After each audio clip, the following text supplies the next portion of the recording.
தமிழகத்தை குறிவைக்கும் மோடி. அமெரிக்கா கைவிட்ட ஆபத்தான திட்டம். அணு உலை சோதனையில் தமிழர்கள். பாஜகவுக்கு எதிராக போர்க்கொடி. பகடை காயாகும் தமிழகம். தமிழகத்துக்கு மிக குறுகிய காலத்தில் 3ஆம் முறையாக கடந்த 4ஆம் தேதி விசிட் அடித்த பிரதமர் மோடி சென்னைக்கு அருகே உள்ள கல்பாக்கம் அணு உலை ரியாக்டர் மேம்பாட்டு திட்டத்தின் செயல்பாடுகளை ஆய்வு செய்துவிட்டு சென்றிருக்கிறார். இந்த திட்டத்தை இந்த ஆண்டு டிசம்பருக்குள் முடிக்க விஞ்ஞானிகளுக்கும் அதிகாரிகளுக்கும் கட்டளை பிறப்பிக்கப்பட்டுள்ளது. ஆனால் இந்த திட்டம் மிக ஆபத்தானது என்றும் தமிழர்களை சோதனை எலிகளாக்க ஒன்றிய அரசு திட்டமிட்டிருப்பதாகவும் குற்றச்சாட்டுகள் எழுந்தன. இதன் பின்னணிகளை ஆராய்ந்தபோது ஏகத்துக்கும் பகீர் தகவல்கள். ஒன்றிய அரசின் அணுசக்தி துறையின் கட்டுப்பாட்டில் இருக்கிறது கல்பாக்கம் அணுமின் நிலையம். இங்குள்ள அணு உலை வளாகத்தில் 500 மெகாவாட் உற்பத்தி திறன் கொண்ட மாதிரி அதிவேக ஈநுழையை அமைத்துள்ளது பாவினி நிறுவனம். திரவ சோடியத்தை குளிர்விப்பதற்காக பயன்படும் இந்த ஈநுழையை இந்தியாவில் அமைப்பது இதுவே முதல் முறை என்கிறார்கள். இதுகுறித்து அறிவியல் ஆய்வாளர்களிடம் விசாரித்த போது இந்த திட்டத்தின் கட்டுமான பணிகள் கடந்த 2004இல் தொடங்கப்பட்டது. இதனை 2010ஆம் ஆண்டுக்குள் பயன்பாட்டுக்கு கொண்டுவர திட்டங்கள் வகுக்கப்பட்டன. ஆனால் இந்த திட்டத்தின் தொழில்நுட்பம் வெற்றி பெறவில்லை. அதாவது சர்வதேச நாடுகள் இதன் தொழில்நுட்பத்தை பயன்படுத்தி பார்த்த நிலையில் வெற்றிகரமான ரிசல்ட் கிடைக்காததாலும் ஆபத்து நிறைந்ததாக இருந்ததாலும் இந்த தொழில்நுட்பத்தை கைவிட்டுவிட்டன. இதனால் மத்திய அரசும் திட்டத்தை தாமதப்படுத்தியது. மத்தியில் பாஜக அரசு 2014இல் வந்ததும் இந்த திட்டத்தில் மீண்டும் கவனம் செலுத்தியது அணுசக்தி துறை. அதன்படி 2024 டிசம்பருக்குள் திட்டத்தை பயன்பாட்டுக்கு கொண்டு வர தீர்மானித்து அதற்கான பணிகள் மிக ரகசியமாக நடந்து வந்தன. ஆரம்பத்தில் இந்த திட்டத்திற்கான செலவு தொகை 3450 கோடி ரூபாய். தற்போது 7700 கோடியாக திட்ட செலவு அதிகரித்துள்ளது என்கிறார்கள் அறிவியலாளர்கள். இதற்கிடையே பிரதமர் மோடி பார்வையிட்டு சென்றிருக்கும் இந்த திட்டத்திற்கு எதிராக குற்றம் சாட்டுகிறது சுற்றுச்சூழல் பாதுகாப்பிற்காக நீண்ட காலமாக போராடி வரும் பூவுலகின் நண்பர்கள் அமைப்பு. இந்த அமைப்பின் ஒருங்கிணைப்பாளரும் சுற்றுச்சூழல் பாதுகாப்பு செயற்பாட்டாளருமான சுந்தர் ராஜனிடம் இந்த திட்டம் பற்றி நாம் பேசிய போது கல்பாக்கம் அணு உலை வளாகத்தில் பிரதமர் மோடி துவங்கி வைத்திருப்பதாக சொல்லப்படும் இந்த திட்டத்தின் தொழில்நுட்பம் ஆபத்தானது, தேவையற்றது, அதிக பொருளாதார சுமையை ஏற்படுத்துவது ஆகிய காரணங்களால் அமெரிக்கா, ஜப்பான் மற்றும் ஐரோப்பிய நாடுகள் கைவிட்டுவிட்டன.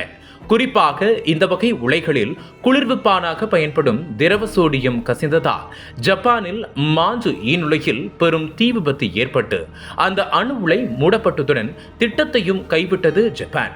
அதேபோல பிரான்சில் செயல்பட்டு வந்த சூப்பர் ஃபீனிக்ஸ் ஈநுழையும் பல்வேறு ஆபத்துகளால் இழுத்து மூடப்பட்டது. இப்படி பல்வேறு நாடுகள் இந்த தொழில்நுட்ப திட்டத்தை மூடிவிட்டன. அணு உலைகளில் உருவாகும் பயன்படுத்தப்பட்ட எரிபொருளான புளூட்டோனியத்தை அதிவேக ஈநுழைகளில் பயன்படுத்தி அதன் மூலம் மின்சார உற்பத்தி செய்வதுதான் இந்த திட்டத்தின் நோக்கம்.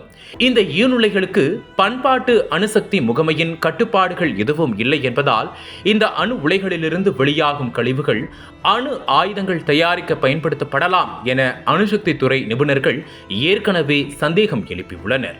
கல்பாக்கம் அணுமின் மைய வளாகத்தில் இந்திய அணுமின் நிறுவனத்தின் சென்னை அணுமின் நிலையம், இந்திரா காந்தி அணு ஆராய்ச்சி மையம், கல்பாக்கம் அணு மறுசுழற்சி வாரியம் ஆகிய பிரிவுகள் உள்ளன.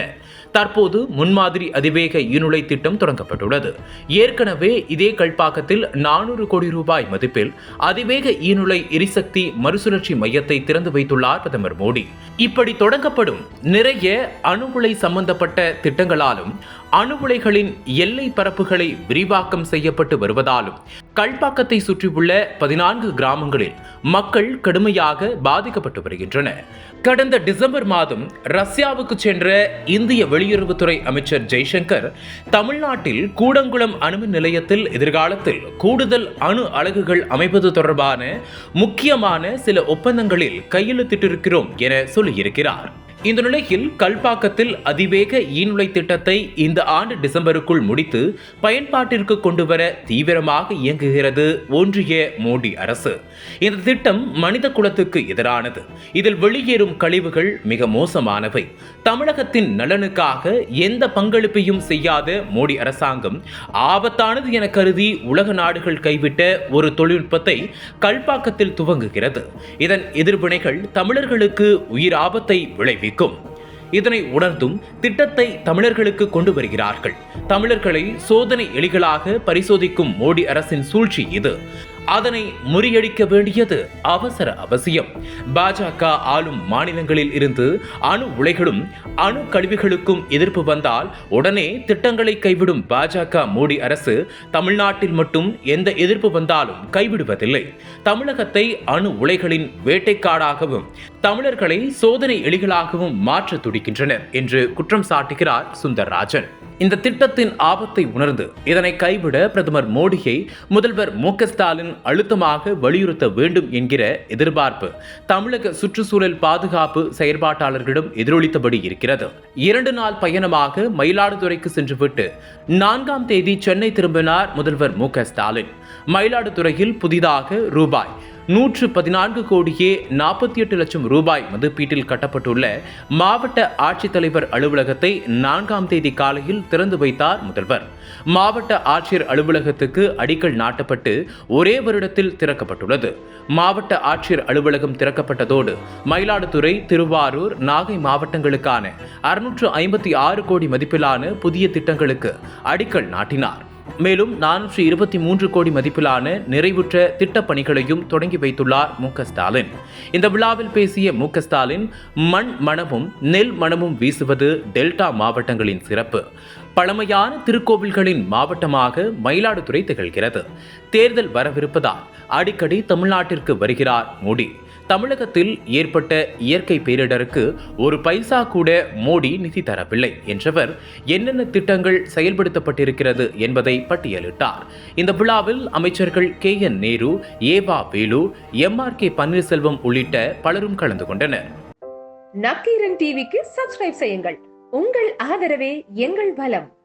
ஆசிரியர்களுக்கு நண்பனாகவும் மாணவர்களுக்கு ஆசானாகவும் திகழும் தேர்வு வழிகாட்டி.